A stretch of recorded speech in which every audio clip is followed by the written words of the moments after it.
What is up, everybody? I am filming in the guest room for this Q&A video. It is currently like -6 outside. I don't even know what it is with the wind chill, but I don't want to mess around with it. Not even in the garage where it's insulated and a little warmer. So I'm staying inside for this video, and hopefully tomorrow it warms up just enough that I can get out there and do some work. But what are you gonna do? All right, so I've gone through videos and Discord and I've pulled questions. Let's get started. Masonry brick. I should have got a tripod. You had a question about timers and my philosophy behind doing timers.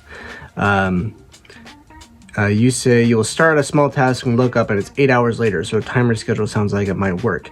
Sounds like you have the opposite problem that I do, is you get started working on something and then like the world fades away and you need something to pull you out of it. So I mean, I've had projects where I get like that on, but I would say the last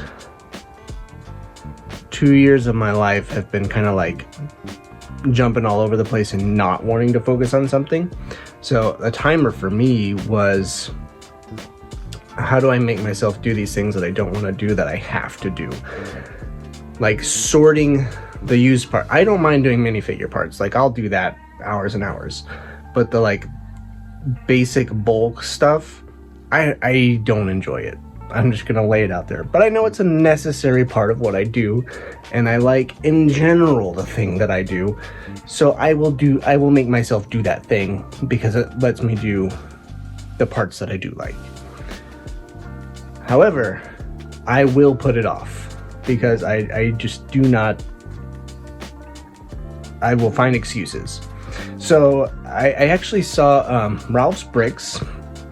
He, I forgot what it's called, Pomodoro, something like that. I don't know what it's called. It's a timer for 25 minutes. You take a break, you do another 25 minutes, something like that. I don't need that much structure to make myself do something. But if I say like, all right, next 25 minutes, set a timer on my phone, I'm gonna do this thing, that seems to work for me. So that's just been my philosophy and how I do things right now. So that's that. What's next? Do you work Bricklink full-time or do you have another job as well? I feel like I've answered this question in various ways. It's actually warm, I can take this off. But Bricklink has become my primary source of income. December, it took over eBay, and it definitely overshadows YouTube and all those other gig work things that I do. But it is still not enough for me to solely rely on it, and which is why I have these other revenue income streams. So the answer is yes and no. It has become my primary source of income. January, it's looking like it's gonna beat December's sales, which is pretty wild. I'm recording this on the 21st, 10 days left.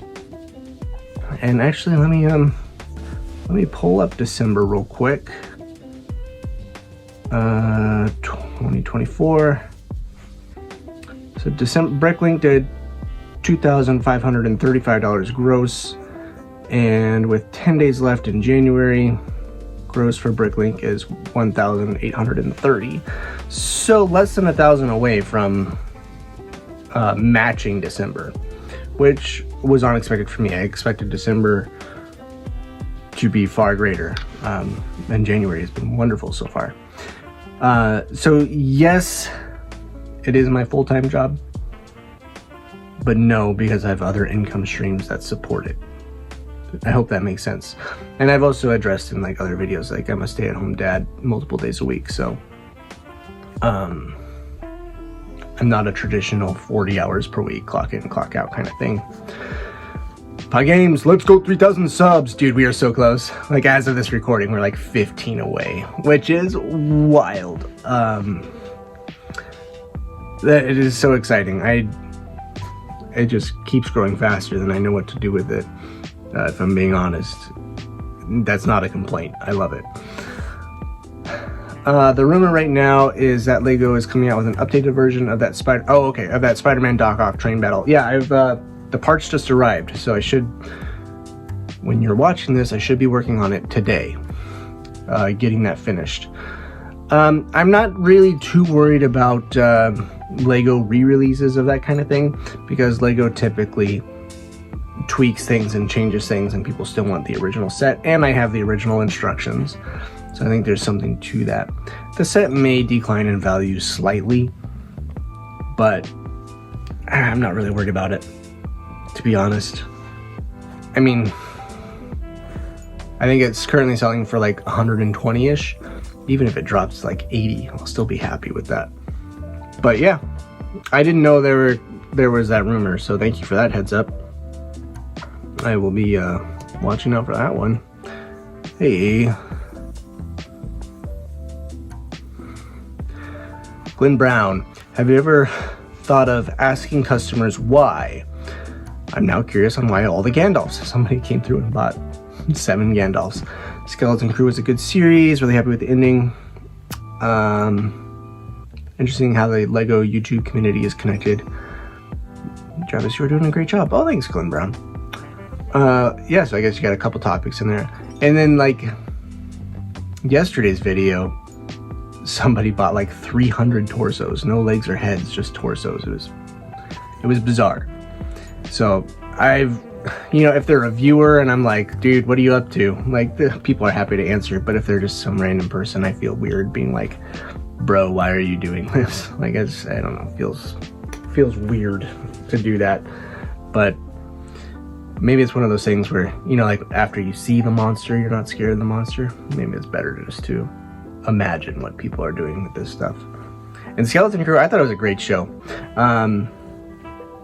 I've always been a fan of like piratey stuff anyway, so to get like the combination of pirates and Star Wars was like right up my alley. And then it was like 80s style like filmmaking, which is even more like the kind of thing that I'm after. So I really like Skeleton Crew. I recognize it's not for everybody.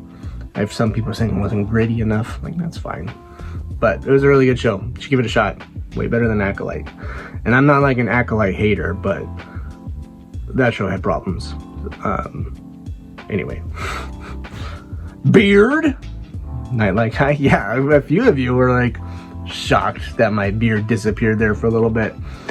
This is not Lego related at all, so if you want to click off, bye, see you in the next video. But beard, yeah, I get super annoyed with it. When like it grows and like it gets on your upper lip here, super annoying. So I was like trying to shave that off, and then like the mustache with the beard didn't look right, so I was like trying to trim the beard, and I was like, this is not looking good at all, so I just took it all off. And I do that like every once in a great while, just start over, because it doesn't like, it all grows like right here, and the cheeks really don't fill in. Like I'll get a little bit right here, and I just don't feel like it's a full enough beard to justify regularly paying somebody to shape it up, like going into a barber.